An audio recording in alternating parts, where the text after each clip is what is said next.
in the chat will be for KW Turkey families impacted by the earthquake. The KW Cares is a charitable organization that Keller Williams has, and when these kind of when these kind of force majeures happen around the world, they do step in and they first take care of the people associated with Keller Williams and their families. In situations like this, literally, like $10,000 just shows up in their account because of profit share. They have access to your account, like $10,000 will show up in their account like the next day, just to help with that. So if you want to additionally, there are lots of ways to contribute to KW Cares. You can do it through your deal. You can do it through the KW Cares through your KW website. And also you can specifically donate for specific situations that come up, right? So it's a great time to give back. Even I'm sure we all have our challenges, right? But this is a monumental challenge, right? And also, just so you know, there's a lot of people out there, especially on Facebook, maybe your friends or you, that are saying they want to get blankets, stuff like that, and they're going to bring them to the consulate. Please do not do that. They do not need that. They don't want that. They need money right now. They were, a lot of trucks went over and talked to, I live down the street from the consulate, so we have old friends that, they go in and out, and they need money at this time. Yeah, the Turkish consulate is in Los Angeles, right here in Hancock Park, right? Well, the residents. The residents. They have an office. They don't run it. Yeah, they have an office. Samantha, did you have something? No, just gonna. I feel like we haven't talked about KW Cares in a while. Sure. Yeah. So KW Cares is a charity piece of Keller Williams that really does some really great things. Like I said, in situations when there is a national or an international disaster of some sort, they really do step up.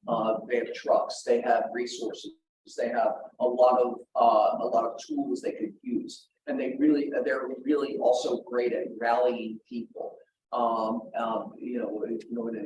In a few flood situations, there were people from all over the country in Keller Williams, literally, bringing down their boats to flooded areas, looking for KW families and such, and helping them where they could. So it really is, this company's roots is in giving back and in community and the importance of they're a spiritually based company also, right? And in that they're attracted to the connectivity we all have with each other, right? And the responsibility that comes along with that, right? And they take that seriously. Nice things. Non-politically as I can say it, right? Okay. Good. All right. Next is family reunion. That's this week. There will be a couple things, right? There is the in-person family reunion. We also, there will be no digital version of it, as I'm told.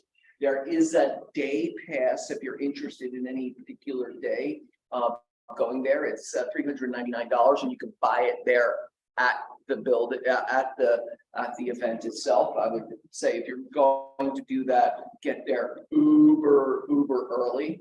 And also we will be, well, it's on the weekend. They will be broadcasting the state of the company and the vision. Well, the state of the company is the vision speech.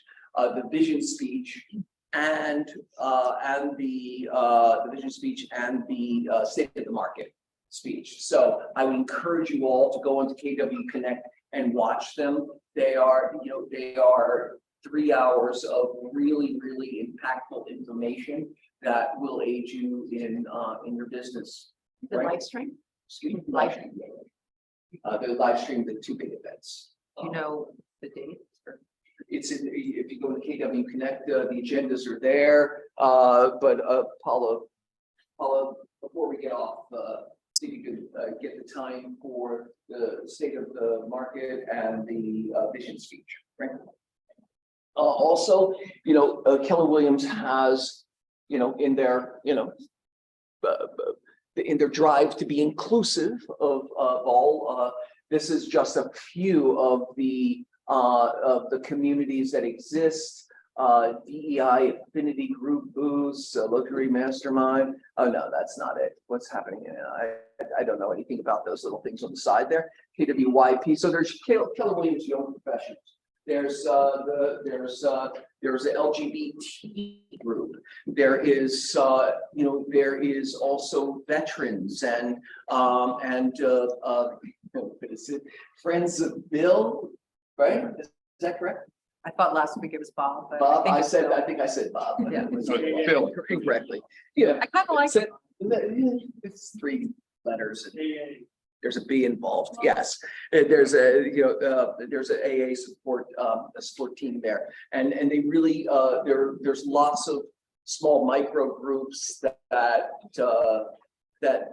you should look at as if you want to belong to one of those groups, you should look at as a way to connect with like-minded people, right?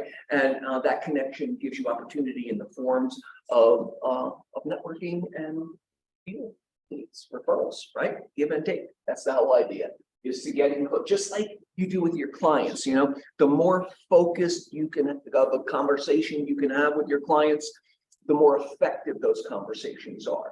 The more connectivity or the more commonality you have or that you find with your clients, the more they trust you, the closer you can get, and the more you could be a part of the vernacular of their lives, right? That's the idea. So it's the same with your agent referral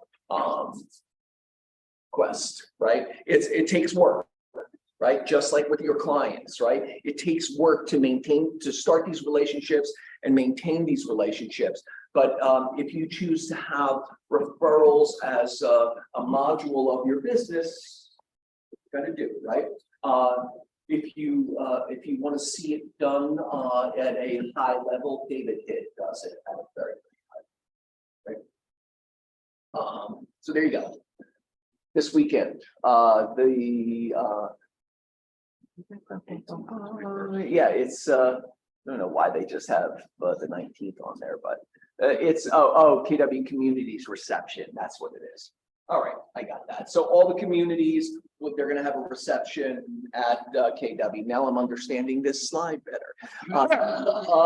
On Sunday, February 19th, from 7 to 9 p.m. And it's when you go to college, what is that called? When they have that day where all the clubs are out there. Is it? Yeah, That's a that's Russian fraternity. sorority, right? But it's like you go to college and all the clubs set up one day and you let's see what's that? Welcome. All right, you'd be closest to welcome because we have. All right, let's move this on. Again. Also at Family Reunion, our ownership group is going to have a cocktail party on Sunday, the 19th at 7:30. Conflicts with the other event, but it'd be also a great way for you to meet agents inside of our ownership group, and all are welcome to come, even if you're not going to Family Reunion. If you want to drive down to Anaheim at 7:30, we all the information at the ranch in Anaheim, right? If you're interested in Drinking driving. OC. Only on the way back. It's a 50. Carpool with an There average. you go. Next is, let's see what else we have. Upcoming classes. The morning show. What else could be said? I don't know, where y'all? Where y'all in the morning? Yeah, I mean, I feel bad when I'm not there. I feel bad when I'm not there. Please show up 9 a.m. every morning. It'll get you juiced up and ready to go for the rest of the day. nothing more I could, I feel bad that people are, that everyone isn't on there because it's such a great thing.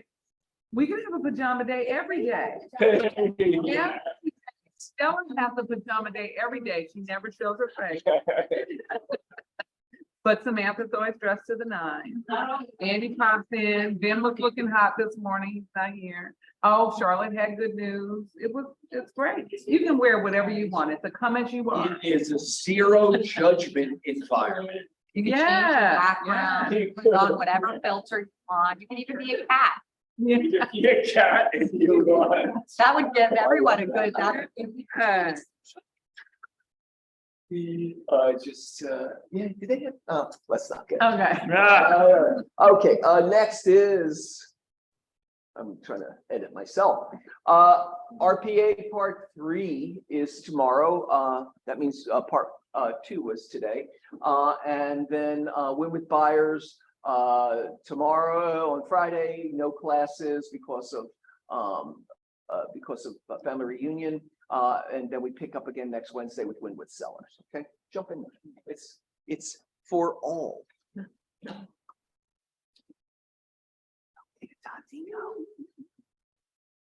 Special class this is the class she was talking about for tomorrow. That is at 10 o'clock, and that will be the third in the RPA class.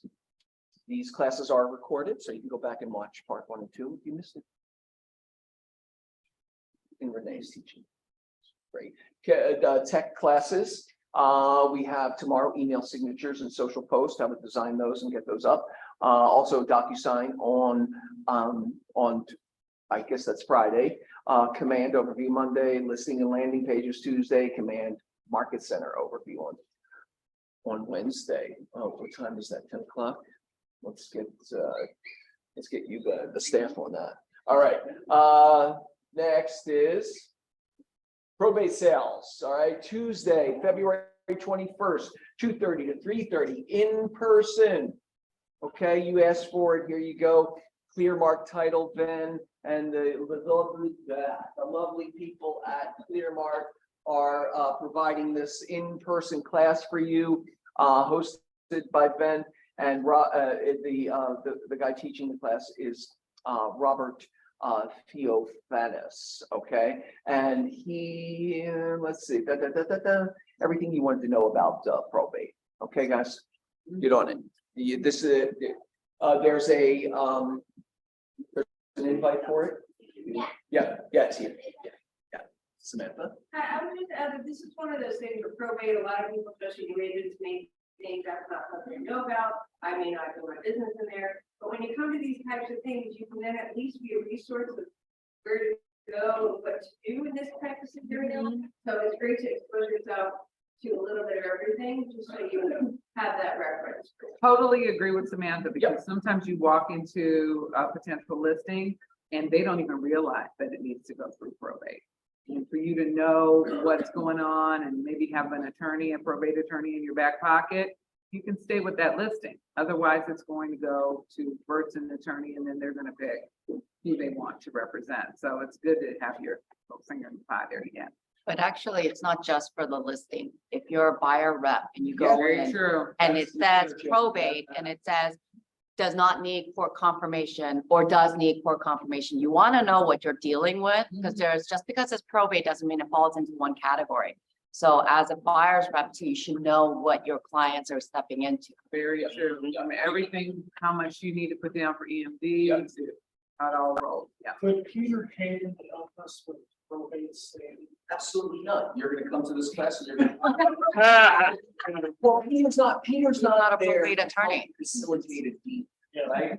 Peter's there to help you solve problems, right? And help you solve problems, not your client, right? He's there to represent you and protect you, front and foremost. He can't do both you and your client. I will come to class. Yeah. Yes. You will run into it eventually. Oh, yeah. Absolutely. So- Absolutely. Yeah, I'm looking forward to it because I don't have a clue. yeah. Yeah. Well, listen, you want to be, you go out in the world and you want to be seen as a real estate resource, okay? The real estate resource, you're a resource for yourself, for everyone you know in the realm of real estate. This is, you don't have to be an expert at probate. Let me tell you, what you'll learn from this class will help 99% of your friends and clients that have questions about probate. Okay? And then the other 1% of what you don't know, you'll get the information. All right.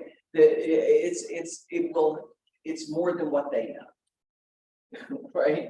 And so this is another tool in your toolkit. Build it out. Get all the knowledge you possibly can. Also, the color of real estate is being taught February 23rd, which is right around the corner at 2 p.m. Central Time by Julia Lachey. Israel. All right. Tech training. Keep it. I'm gonna keep plugging away at this. Build a $100,000 pipeline in 90 days. Anybody sign up for this? Hands? Nobody? I did, but I couldn't do it. So I'm gonna do it. Okay. Well, that's a start. I tried to sign my- Oh well. Okay. Here. Two things on the KWI call. They said there was a problem with, they closed it down, but they just opened it up. So get in there and there's no more limit to how many people they can have in there. Okay. And everybody should be raising their hand in here. Star and Dragona already did it. Right? Yeah. Yeah. It's negligible. If you're looking, all right.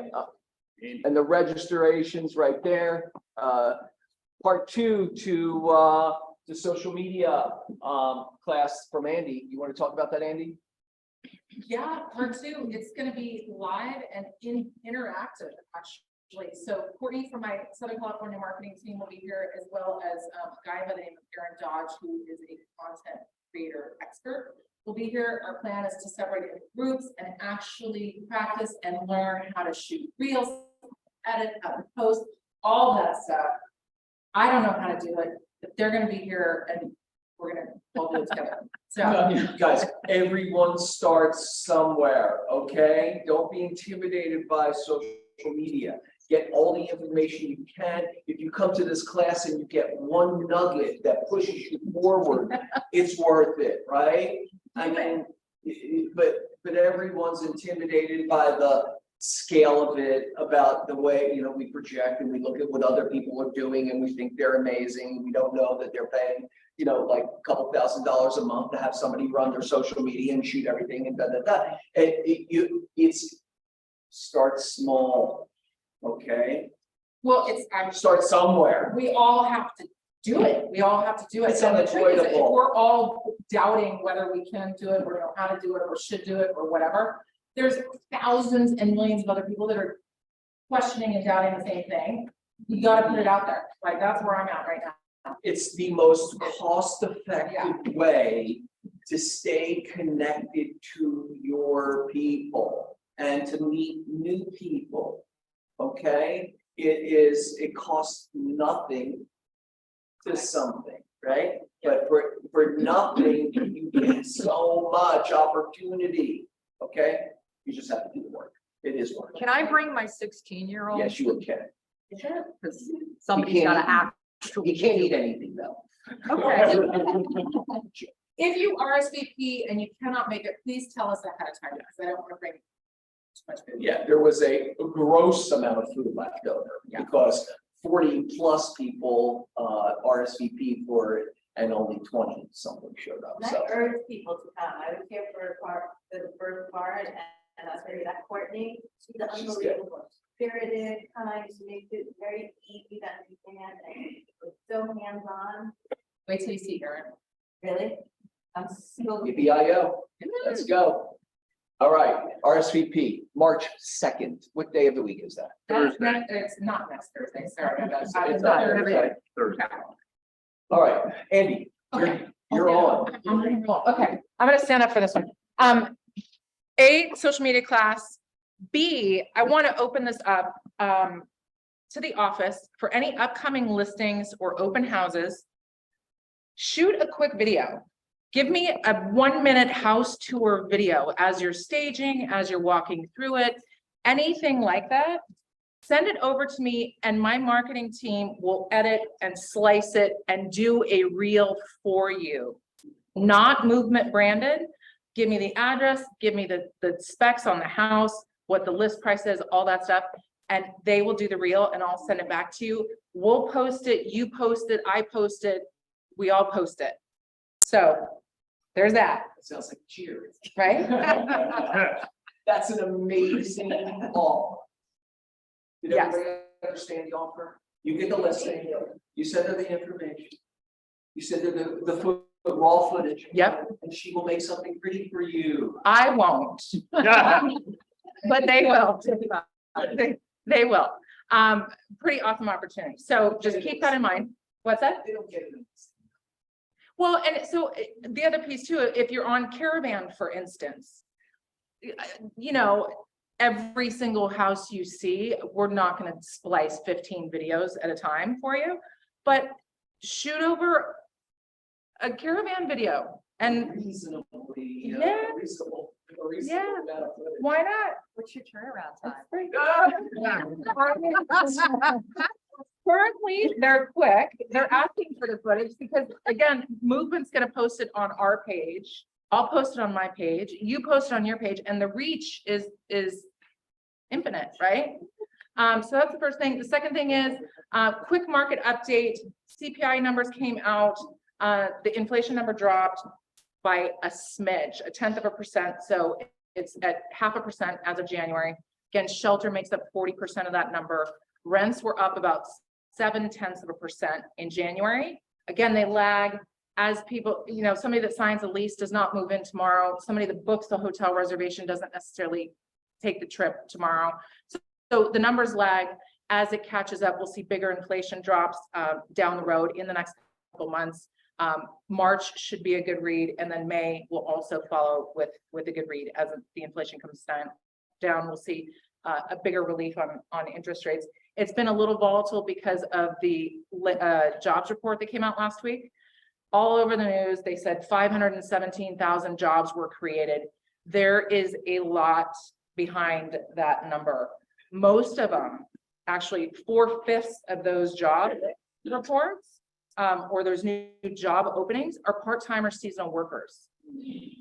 That's the first thing. The other thing is that when they're reporting these job creations, the Fed is going, oh, look, our economy is still growing. The truth is our unemployment rate went up. It ticked up 0.1%. So not much, but it still ticked up. As they look at these jobs report numbers, if most of them are seasonal worker and part-time workers, that's one thing. The other piece is that if a company posts a job nationally in every single state, it counts as 50 different job openings. Yes, so there's a lot behind it. It is very misleading and the markets react to what's on the surface.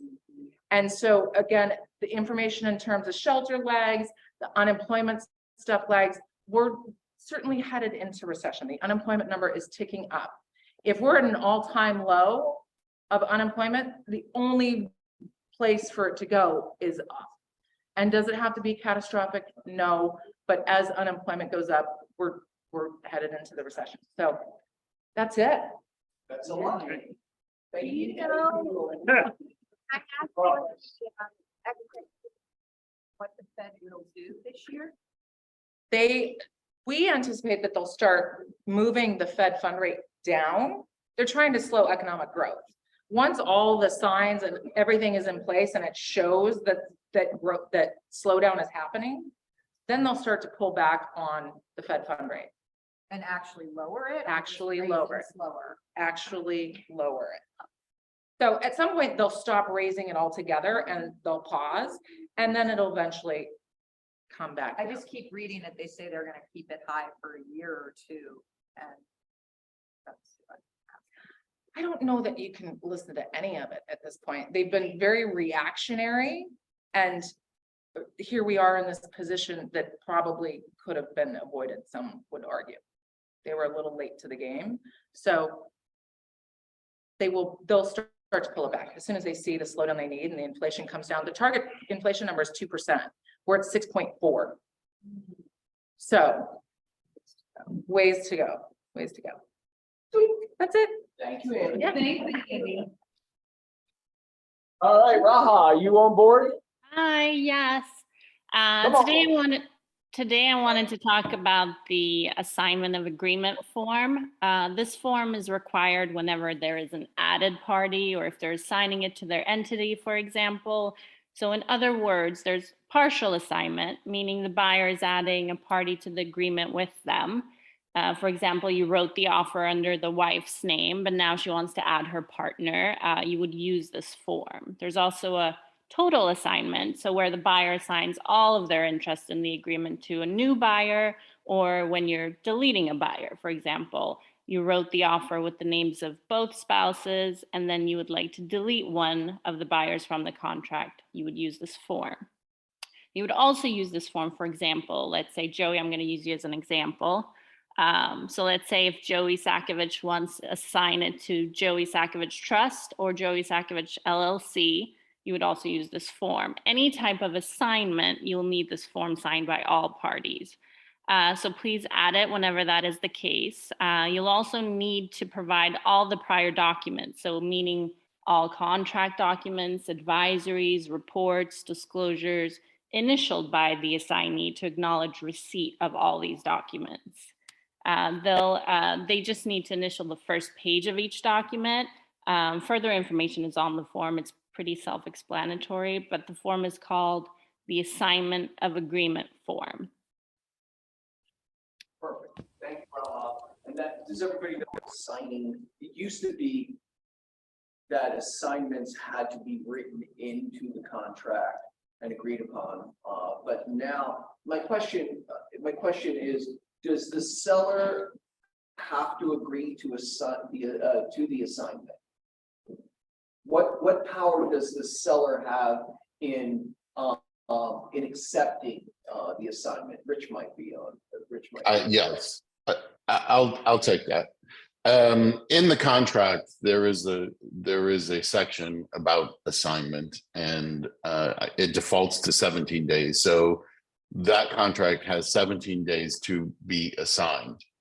The seller really has no say at that point as to whether they'll accept the assignment at that point. But after 17 days, because a lot of times, you remember that 3 days before close of escrow, somebody wants to assign it to a different LLC or something, they don't have to accept it at that point. Right. But Rich, would it be prudent as a seller's representative to counter out assignment? Sure. If I mean, if there is a feeling that this buyer is maybe a straw buyer or this is an investor type of person, then absolutely you can counter that out. Okay, all right. I have a million questions about assignment because you're starting a contractual agreement with one person, and then you find yourself in a contractual agreement with someone that you didn't have the same level of investigations on, right? You know what I mean? It's like Right, but a lot of them are benign, as Raha said. The wife now wants to add the husband or the son, or if it's it was written as an individual, then they wanted to go to the LLC or the trust, and if that person is the authorized signature of that LLC or trust, they don't need to do the initialing, the thing that Raha mentioned. But everybody, if you're adding a new person or you're changing a whole different buyer, then I get this question all the time. Do they really have to initial every pay? Yes, they do. Yes, they do have to initial that they received it, as Raha said. all right. We'll we'll pick this up again because I'm fascinated by the assignment. Concept. And Oh, okay, so like, we had one buyer sign everything, we got assigned later. The escrow officer required the new assignee to also initial all of the escrow documents. Yeah. But we did not Yeah. have the new assignee sign any of our card disclosures. We had the original buyer sign all the card disclosures. Do we need to get the new assignee? Yep. To sign the That's cards? Initial. What do you, that's what Just he to said. initial it, yes. Unless it's the Yeah. trust, or it's a single member LLC with the same person. That's Right, what- where that individual is the authorized signer or the individual who would sign on it for it anyways, then it's not needed, but any other person would need to initial all documents, escrow and car forms. What if you close the escrow already? How can you assign it if it's been closed? Okay. Yes. On the assignment form, that's something that says basically like, I have read everything prior and it's considered assigned. Say that one more time. On the assignee form, I Yeah. believe there's a place that says like assignee has read and agrees and accepts everything. All the documents associated with this particular transaction.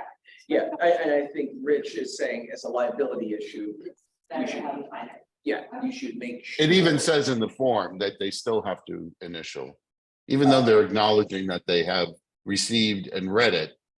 It's still on the form that they have to initial it. Thanks, Rich. Mhm. Ben, how's it going? We'll Hey. get back. Good. Yep. Good. Hey, this whole assignment thing reminds me of the whole REO days when there were companies that were basically straw buying for a bunch of other investors and trying to move it to collect a fee for that stuff. But anyhow, don't want to continue to oversell the class on Tuesday of next week. It's going to be after a holiday and it's going to be after family reunion. So please RSVP sooner than later. Robert will also discuss, of course, the probate class, but he also will discuss any type of questions for estate planning, trust, and whatnot. So again, great information for you guys to have to go out there to support your clients. Please RSVP and I'll see you guys there. Thanks, man. Thank you. Start. Sorry, that was 2 o'clock. Yeah, I think later, like 2:00. Two. 2:30 to 3:30. 3:30. Yeah. Yeah, 2:30, 3:30, and we will provide some light refreshments. So I know it's after lunch already, but we'll make it comfortable. So please. Yeah, 2:30. All right, good. Next is, congrats on first show. Olga, congratulations. All right, and birthdays this week. Laura Anderson is today.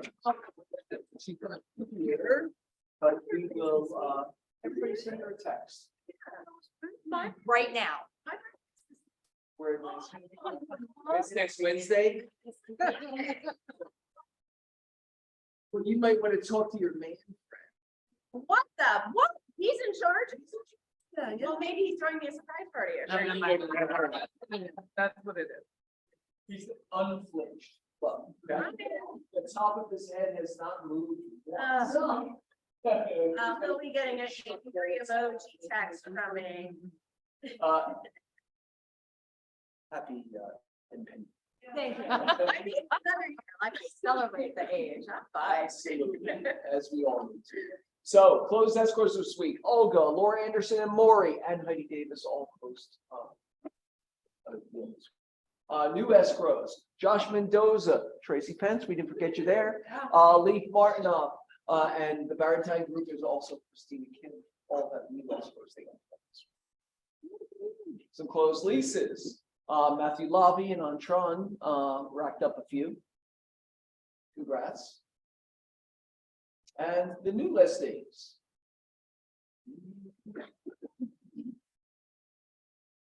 All right, Michael Flanagan, you want to talk about Kensington Road?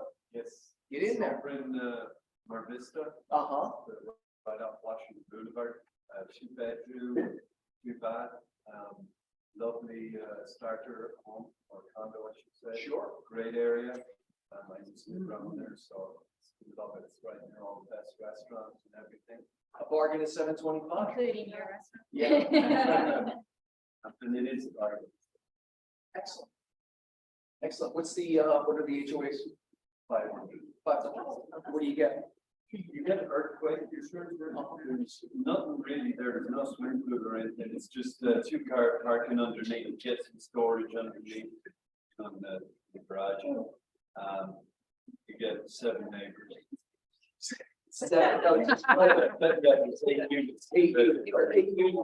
Eight building is a plus for a lot of people. And the unit above went for 925,000. Wow, what's wrong with this one, Michael? So this is a good deal. Excellent, excellent, excellent. Thank you. All right, next is Josephine McReynolds. Josephine, you on there? I'm here. It's a 3 bedrooms, one bath. It's a probate, no court confirmation needed. As you see, 1218 square feet. The lot size is 5,446. Views of the mountains and yeah, just views of the mountains, snow from the front yard and backyard. Excellent. And excellent. for 959,000. First showing next Wednesday, 22nd. Josephine is the queen of probate too. Yes, Don't get it twisted. great job. All right, next is Shia Lowenstein on Fuller, 434 North Fuller, has a 3-bedroom, 2-bath. That's in Long Beach, I No, should it's say. not. No, it's not. No. No, it's over by, it's Beverly Grove. Yeah, 92033. Anyway, thank you, Sean. At 2,164 square feet for $2,349,000. That ain't Long Beach prices. No, no, no, it's not. And well, the interior of that better, pretty nice. Uh-oh, Charlotte's coming unraveled. Leases. Paul Hugh and Allen Brew have a 2-bedroom, 1-bath on Orange Drive, 1,350 square feet for $3,100 a month. So the coat might have had floor. Stacy Hahn has a property on Fountain, a 3-bedroom, 4-bath, 1,891 square feet for $5,100. Looks lovely. I wonder if that's multiple units or a single. Oh no, it looks like it might have two addresses on it, so it must be a duplex, but sexy looking duplex, right? Could be a Almost fourplex, 2,000 square feet. could be a fourplex, Could be you know, those fourplex, off sure. modern fourplexes. Sure, but still, it's 1,891 square feet. That's pretty big. Yeah, it's a tri-level, I'm sure. Oh, it's stacked. Yeah. Yeah, it's vertical. I agree. All right. Joey, do you grab any of these chats?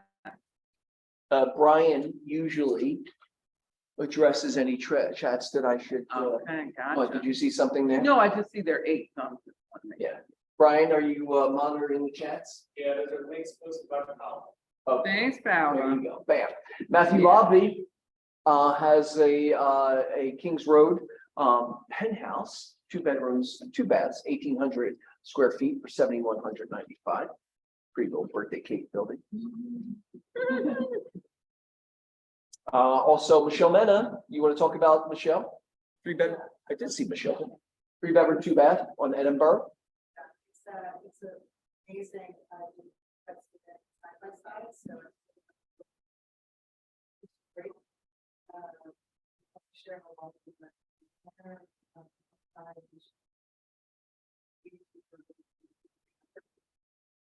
It was on the market previously with another suggestion, might have been much higher, like 56 to 54 to 52.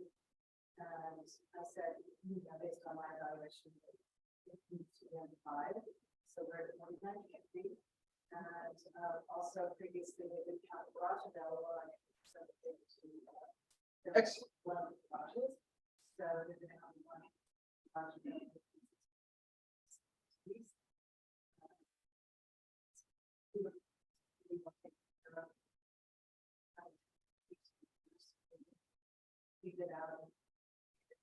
Feels like a house.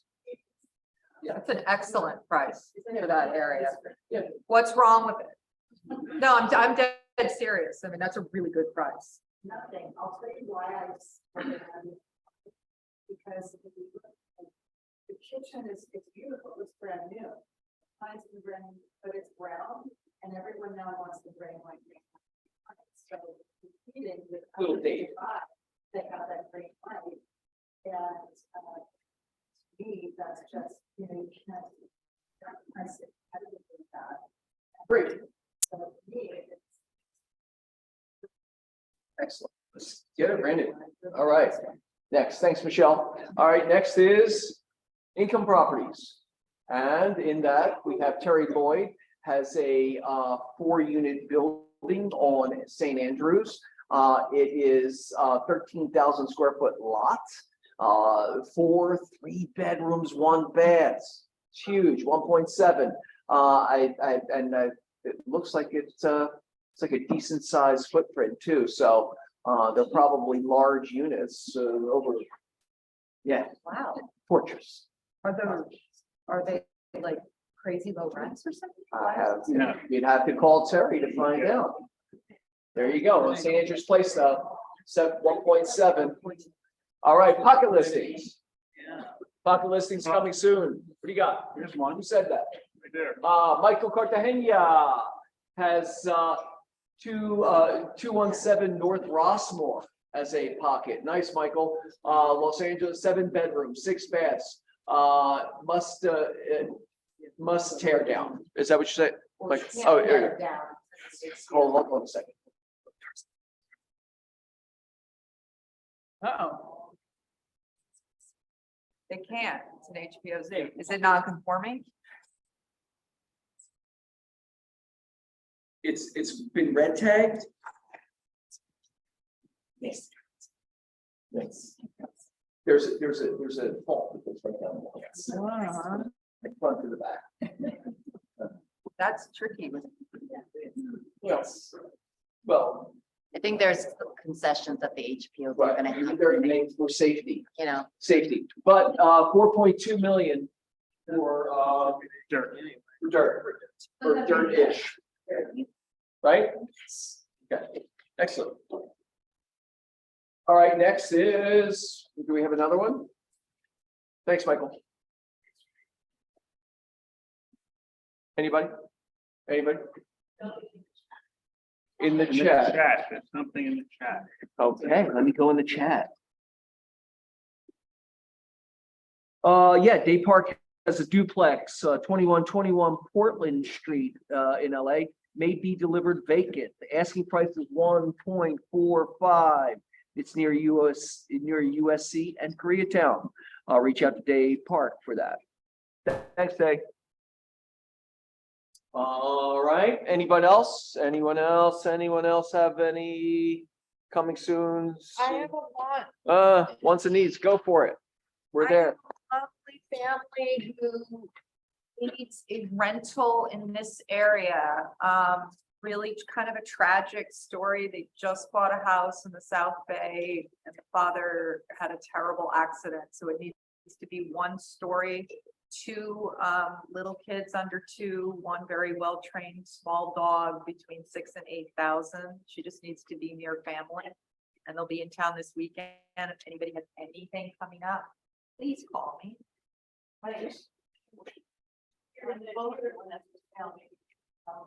They can't buy.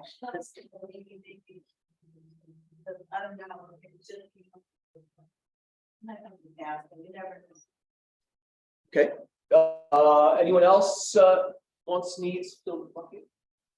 I'll just say quickly, Tuesday's Mardi Gras. I'm from New Orleans. I'm gonna do up Deep Row, which I started during COVID from my house.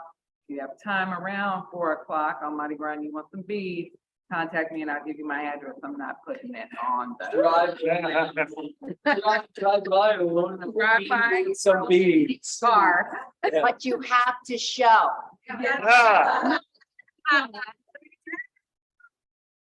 She totally says. yes. Yeah. Well, maybe. We'll see. I'll let you know individually. I've been there. Any other ones you need? I actually have one, and through COVID, we got very used to having full access to the parking lot. There is a new neighbor, and with that, I'd like to reiterate that the real use for the back parking lot. And the new neighbor has 2 spots, and that will become evident soon enough. But the back parking lot is not for agent daily. It's for clients. It's for clients. And of course, any after hours, I'd rather you guys park back there after hours, all day, every day. And also the weekends, and if you're popping in and picking up, that's great too. But it's getting a little crazy. And I just felt like I needed to reiterate. Not for you. It's for you when you need it, not when you want to. Okay? Not to go to the farmer's market. Oh, yeah. That's what we can force. That's today. And dinner time. Anytime after 4 or 5, it's not even an issue. But it's been getting crazy. I'll do a quick one. I still have student housing available for rent for UCLA Essence students in co-living style. Also for UCR Riverside, RCC Riverside College. So if you know students or young professional like digital nomad types, see me out. Think about getting into that. Yeah. Digital nomad over in USC. Well, it's really good for co-living. I'll just pitch it that because people are really lonely and through co-living because well, you have your own private room that's fully furnished, and then you get to know your housemates, you cook with them, you go to the market with them, and then if you need alone time, you go to your room. But look at the college experience. I'm really big on having plans. I think it's really important for everyone. Absolutely. Absolutely. Rich also. Rich, you spent last week with Carr, and you don't have a slide in here for some reason. I know that you have some to impart. That's fine. That's fine. I was gonna pipe up. A couple of things that came out of the CAR meetings in Indian Wells. CAR has approved sponsoring legislation for online notary. They tried this once before. There were issues with it, but I think they've worked out the kinks, and 43 states, other states have online notary. And I think with the pandemic and everything that happened, it's a great direction to move into. So be on the lookout for that. I mean, but once again, you have to wait for legislation, and then it has to be voted and all that stuff. So it's a little ways in the future, but we are moving into that direction. The other major thing that came out is Pro Standards has changed their guidelines for procuring cause. And it used to be that in a procuring cause case, if an agent had a buyer broker agreement, then there would be some weight put on that document, not very much weight. I mean, they would look at other factors, and just because you had a buyer broker agreement didn't necessarily mean that you had procuring cause. They're changing that a heavy impact will be put on a procuring cause case if you have a buyer broker agreement. So buyer broker agreements was the topic that was talked about throughout, and it is going to be coming. I mean, we are going to, with the settlement of the DOG case and all of that, I encourage agents to start using it. It's not mandatory, but it will be helpful to your business. Let's just say that. Felt like it- Um, I did feel like. Go ahead. environment Got a little anemic over the last 10 years, like the value of getting it. We used to really drive to it. And then, you know, in the few cases where it was just like, oh yeah, there's a buyer broker agreement. It didn't seem like it had the gravitas that was promised. So I think we all. And it was confusing. There were 3 different forms. What form do you use? And it's just like, so now there's one form that can be non-exclusive or it can be exclusive. So, they've made it simpler. I think that you guys should have a recording because I believe I did do a class on it a while back. I probably will do another one soon, just so that we have that in the back of our mind. Yeah, that's pretty much it. You know, there wasn't that much. It wasn't that robust of a meeting in Indian Wells, but those are the main things that came out of it. I do want to give an update. I believe I mentioned to you guys a while back about a case where an agent drew a line around a property, you know, signifying where the boundaries were, and we went to mediation on that. And I remind you that the square footage in the MLS was the square footage that this buyer got. So they weren't shorted any square footage. It's just that a line wasn't drawn correctly. And that cost our carrier $45,000. So just by making that line, it went all the way, and not to mention eating up the deductible. So please don't draw lines around properties. It's no matter how, the agent was so insistent I did nothing wrong, it was done by the guy who did the drone and all that stuff. Just don't do it. There's no reason to do it. So, and see, it costs the carrier, which then in turn could cost the brokerage, because next time that policy comes up for renewal, they have that loss on the books. So.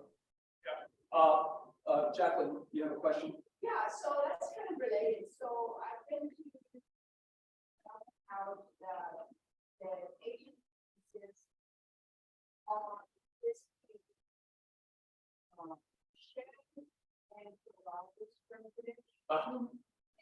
It's like they insisted that it's seller insisted that they do.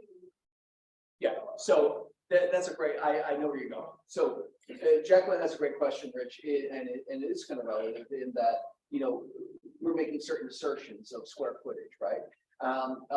She went to an open house, and the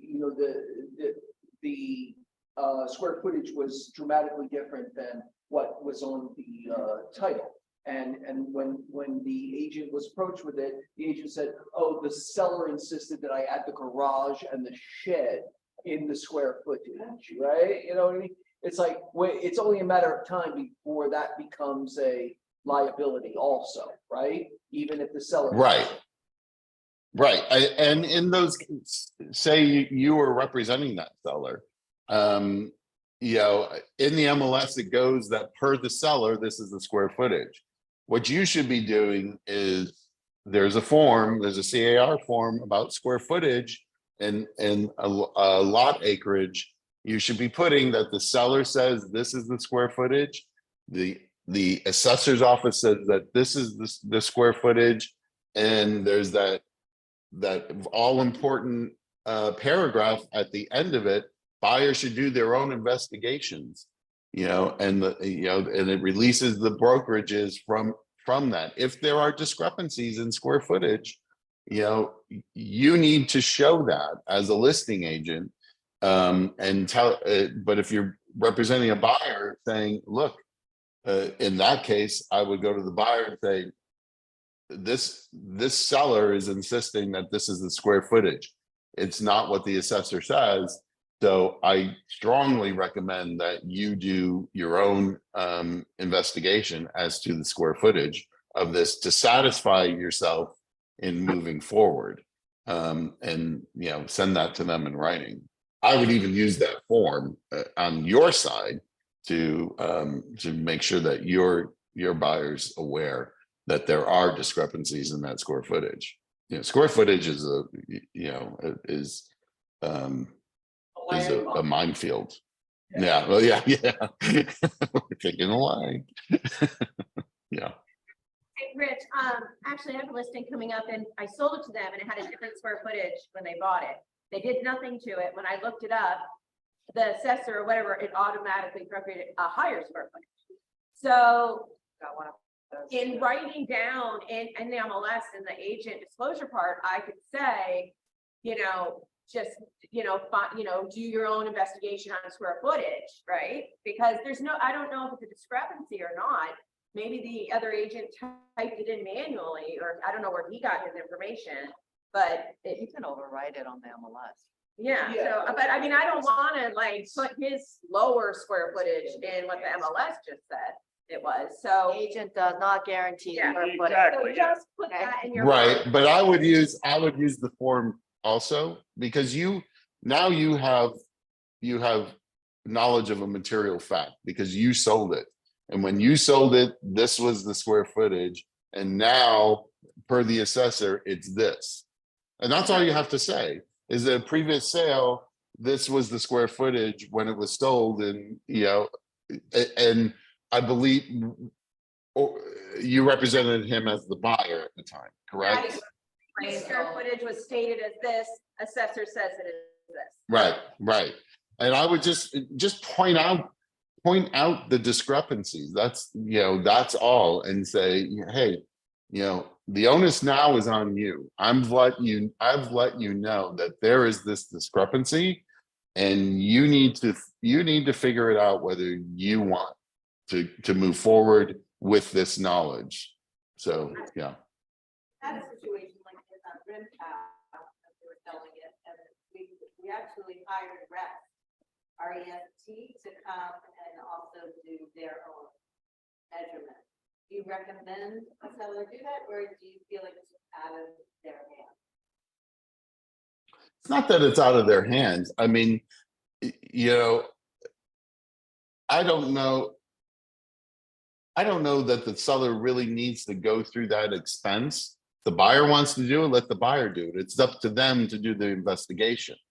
It's like you're giving them the information, and it's up to them, the buyer, to investigate as to what the true square footage is and whether you're happy with the square footage and you want to move forward.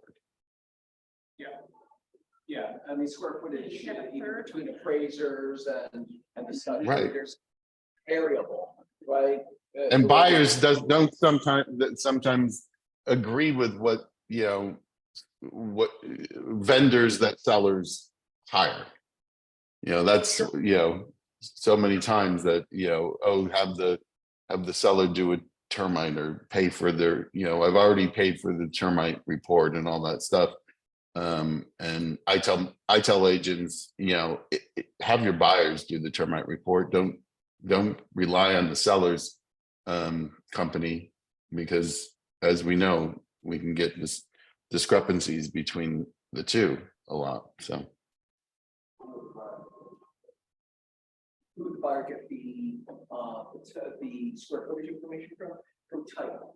They'll get whatever's on title, right? Whatever's on the title will show up as the legal square footage, right? If they want to know what's actual square footage, they can hire somebody to measure. Their appraiser will do some sort of a measurement. correct.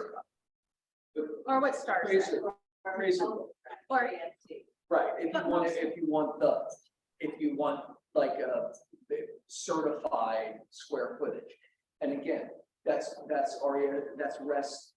It's their formula for calculating square footage.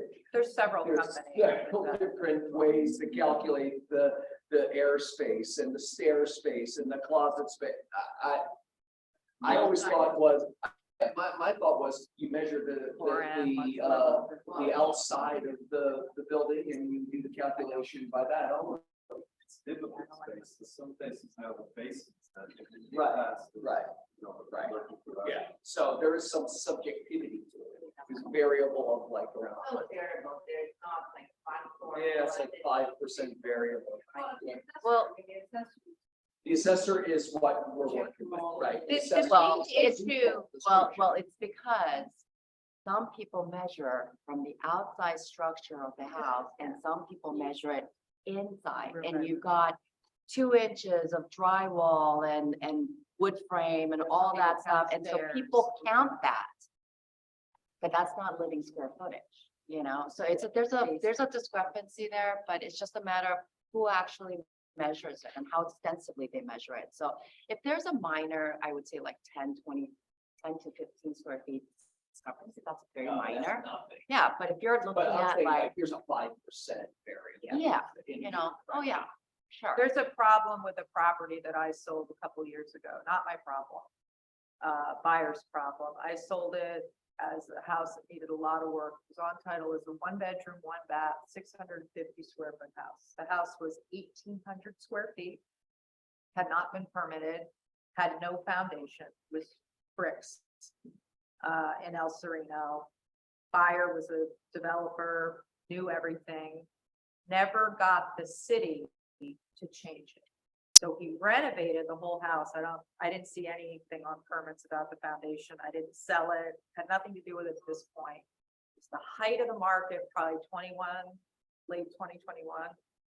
People came in, overbid $300,000. Clearly, they found out there's some problems with this house. They just put it back on the market. And there's a whole litany on the bottom about buyer to do their own due diligence, blah, blah, blah, blah, blah. Because clearly, when they bought it, none of it, they were in a rush. They didn't do inspections. They were like, it looks so pretty. And then they realized everything that was wrong with this house. Took me 2 years to sell a house because of all the problems with it.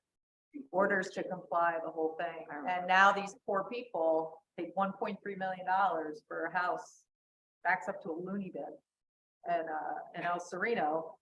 And they're gonna lose a lot of money on this. Yeah. But the biggest problem. Not your problem. Not my problem. It's Rock and Lori's problem. But the biggest problem is the number, like the assessment square footage, the record does not necessarily reflect what's permitted square footage, and that's the biggest Does problem. it, And that's an issue for your buyer. So your buyer goes to the city on that 656 square foot house and says, well, we want to get it changed. And the next thing you know, they're getting reassessed on their property taxes because there's a difference. So that's something to be aware of. And I mean, I always, when I ever write an offer, I go to title and say, okay, this is what it is on title. Where's the discrepancy? Why? I mean, my house is a perfect example. There aren't 8 bedrooms in my house. I don't know where that came from. It's a 100-year-old house, but there is a discrepancy. So you ask. So I bought no, I didn't buy it. My clients bought a house and it says 7,000 square foot on it. Title says 5,400 square feet. That's a massive discrepancy. Well, so I had the appraiser measure. They had their appraiser previously measure. And then we had the developer's original marketing platforms. And so they all validated it was 7,011 square feet.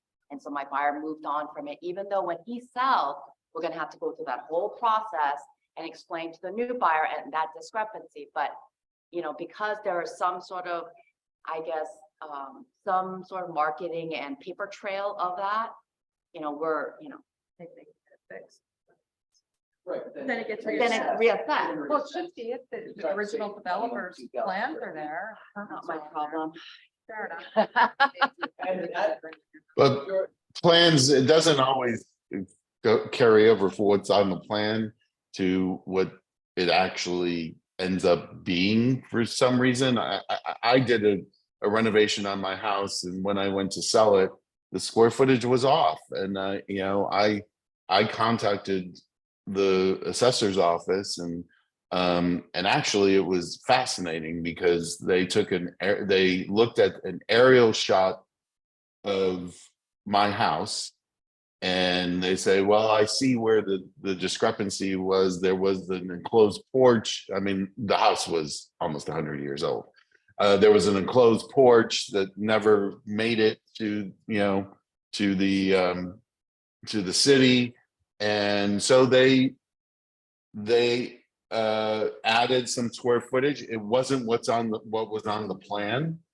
And you know, I gave the buyer, the assessors, the guy's name, and he satisfies himself, and you know, we all went on, but it wasn't what was on the plan. I had more square footage. It was only like 150 square feet, but the plans don't always kind of work out. You know, we think they do, but they don't. Well, you know the plan long enough to know that's true, Rich. Plans don't. All right, Yes. you guys, let's wrap it up. Have a great week. Go out there and make some magic happen, okay? It's available. Buyers are back. Get your sellers off the fence. Tell them that they have an opportunity to sell in a these two up something. They have an opportunity to sell to a rabid buyer pool. So go make some magic happen. You specifically, right? Excuse me. Is she here? Yeah. Oh, she is. You gonna bring her out here? Okay, great. So today's Laura's birthday. We're gonna sing happy birthday to Laura. And I assume that's what two little squirrels went into the kitchen for. To get Oh, the cake. there is cake. That's my assertion.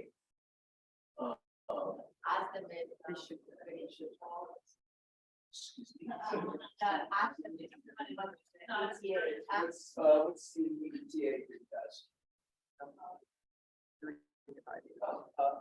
Who is a lighter? Who's gonna light? You gonna light it?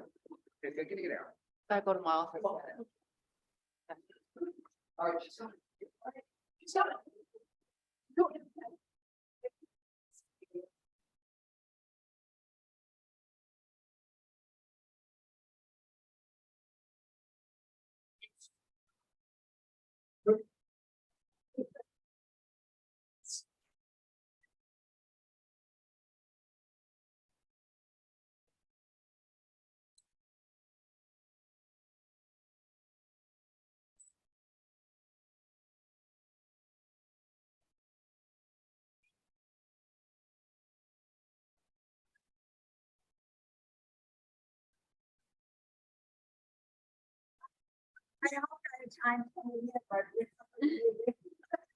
Perfect time.